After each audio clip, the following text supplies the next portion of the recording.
My name is Thomas Blichfeldt, and due to a lot of boring stuff, Peter wasn't able to make it this week. Therefore, it is my Scandinavian accent that you'll have to tolerate, and hopefully you'll survive. With that, let's get to the news. There are finally some solid details regarding the upcoming Warcraft movie from Legendary Pictures.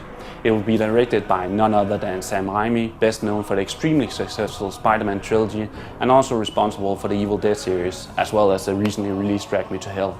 Production duties will be shared between Raimi's Stars Road Entertainment and Charles Rowan's Atlas Entertainment.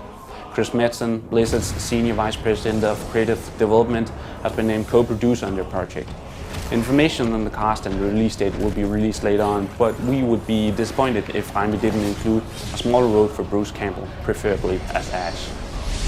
A series of 7 short anime films titled Hello Legends is in production at Japanese studios Bones, Casio Entertainment, Production IG, Studio 4C and Toei Animation.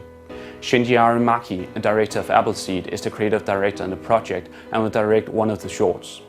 While the visual style is up to each anime studio, Microsoft's 343 Industries will approve all storyline and make sure it all fits into the Halo fiction.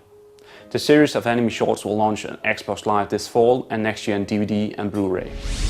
A bunch of new comics based on video game franchises have been announced as Comic-Con kicks off this week. Perhaps the most exciting news is that BioWare is teaming up with Dark Horse Comics to create the comic book series Mass Effect Redemption that will lead up to Mass Effect 2 early next year. EA are giving Dead Space Extraction and Dante's Inferno comic book treatments too. Singularity is another game that is getting the comic book treatment as well.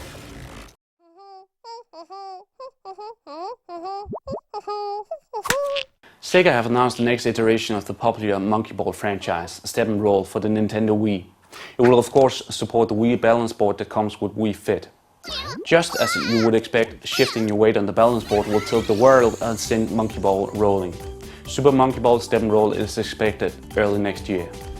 News from Japan is that the highly rated Valkyria Chronicles is getting a sequel, but this time it's being developed for the PSP and not the PlayStation 3 as was the case with the predecessor.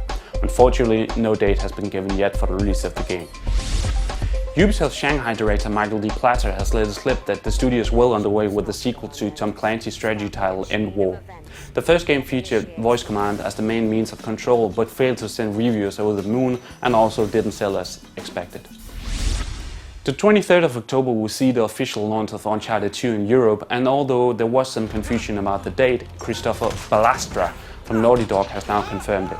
On the same day, Gearbox will launch their action game Borderlands, which looks to be a combination of Mad Max, Diablo and Hellgate London. Later in the same month, Rockstar will launch the second downloadable GTA 4 episode, The Ballad of Gay Tony, exclusively for the Xbox 360. That will happen on the 29th of October.